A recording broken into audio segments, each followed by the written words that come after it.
Space, the final frontier.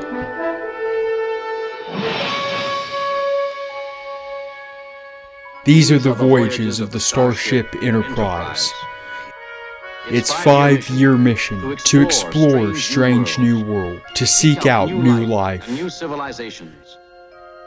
and to boldly go where no man has gone before. That's right, ladies and gentlemen, and others and neithers, everyone in between, ladies, germs, non-binary worms, humans, Klingons, Vulcans, Andorians, Romulans, and other species in the galaxy not yet named.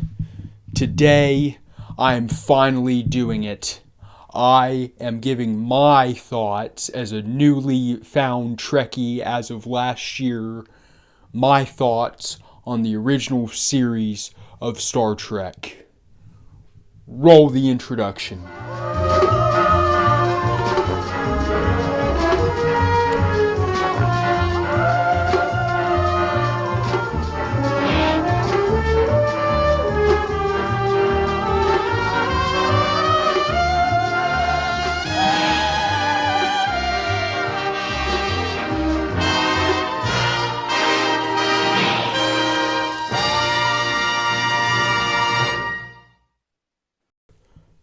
To all of the new people, hi. To all of the old people, I am filming in a different area than I usually film. I usually film from that corner over there, but my camera ran out of battery, and also I'm running low on storage space for my SD card, so I only have about 13 minutes of storage left. That ain't good. I don't know if you got... Yeah, there we go. You can see that. I want to give my thoughts on the series that arguably modernized the science fiction genre, Star Trek, the original series. I am a new fan of Star Trek, so I actually got started on Star Trek The Next Generation because I watched a compilation of Data, the android, and I was like, I need to watch this series. So I watched The Next Generation, and then I went back and I watched the original series, which takes place about a century earlier. So Star Trek, the original series, takes place in the 2200s, the 23rd century, with a crew of 400 compared to the crew of 3,000 on the Enterprise D in The Next Generation.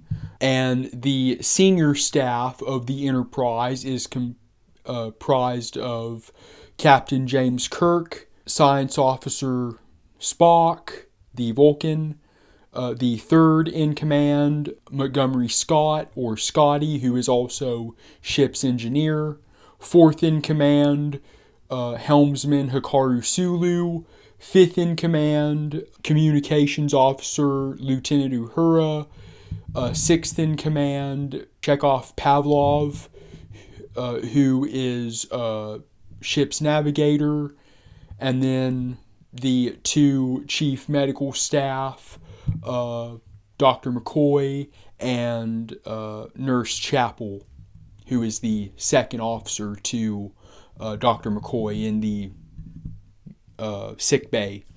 And together, those members make up the senior staff of the Enterprise, the highest ranking officers on the Enterprise. This show is very dated in some instances. It is 60s as 60s can get in terms of the music, in terms of shots, composition, set, design. It is not for everybody. The Next Generation, in my opinion, is a much better introduction to Star Trek than the original series. I watched it because I wanted to, become a fan. And in order to do that, I had to engulf myself in all aspects of Star Trek. So I started with The Next Generation and went back to the original series. The show was very slow in some instances. The pacing was very slow, and I just think that comes down to the time that it was made. Star Trek was made in the late 60s, 67 to 69, and it was amidst the middle of the Vietnam War, the Civil Rights Movement, and a bunch of turmoil that was going on in America. One of the most compelling episodes is an episode in the third season, arguably the most famous episode of Star Trek, the original series, in which ship's communicator, Lieutenant Uhura, who is Swahili, is forced to kiss the ship's captain, James Kirk, both played by Nichelle Nichols and William Shatner, in a it was a season 3 episode, and I'm having a really hard time articulating this, but like I said, this was amidst the civil rights movement. Interracial kisses were not seen on television at all. Black people were not seen on television at all outside of a servant role. So this was very controversial, and to get around that, Gene Roddenberry, the creator of the show, said, hey, what if we force the kiss to happen? And what I think a lot of people miss about that episode in particular is how trippy it was. How surreal it was. Kirk and Spock and McCoy and Nurse Chapel and Lieutenant Uhura are all transported on sort of this Roman-esque planet. This I guess you could call neoclassical planet, I guess, if that's the artistic term. A term that is spawned from Roman architecture. And everybody on the planet is like they have these sort of demigod-like powers, and they can force people to do whatever they want. And so they force Spock, who's a Vulcan, and Vulcans can't show emotions.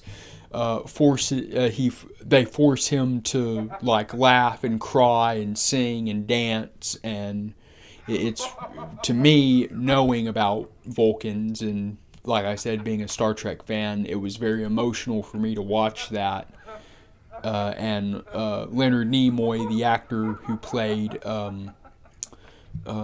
Spock, was very he I don't know if it was just his facial structure, but he was able to portray constraint really well. He was able to portray, like, I don't want to do this very well. He had sort of these wrinkles on the side of his face because his head was so long, and yeah, he was very expressive despite not having an expressive character to work with outside of the eyebrow raise. Anyway, so this isn't going to be long enough to be a review. My thoughts on the show are it was a product of the time in some instances. There are hints of racism and sexism and bigotry in the show that don't necessarily pass by today's standards. For example, there's an episode in the third season where Kirk slaps a like this spoiled, rotten princess, and at the time watching it, it was satisfying because this princess was being a catty, puts, but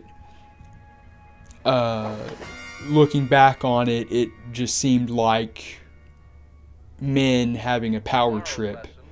But for all of its flaws, it was able to maintain and portray a hopeful future for humanity. Humanity imagined a century or 2 centuries from this century, imagined from the previous century, the 20th century.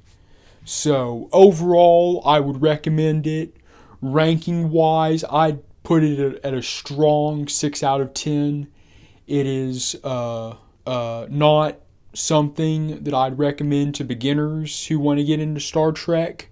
But if you finish The Next Generation and you like The Next Generation, I would recommend going back and watching the original series, watching William Shatner, Leonard Nimoy, Walter Cohen, Nichelle Nichols, George Takei, DeForest Kelly, and I forget who plays Nurse Chapel, and James Doohan who plays Scotty. I do know that Nurse Chapel was played by Gene Roddenberry's wife, who would go on to play Lwaxana Troi, Deanna Troi's mother, in The Next Generation, so that's really amazing. With that being said, I'm running out of storage space, so I'm going to end the video here. This has been my thoughts on Star Trek The Original Series. Hopefully you enjoy this video, and I will talk to all of you later. On to Deep Space Nine, and then the Star Trek Next Generation movies. So, see you guys in a couple months. Or when Lucasfilm decide to release new shows. So with that, my social medias will be in the description. I have a new social media. I am on Threads, so feel free to follow me on Threads. My link will be in the description there. There will be videos and stuff for you on the screen to watch. And yeah, if you're new, subscribe, and I will talk to all of you later. Bye.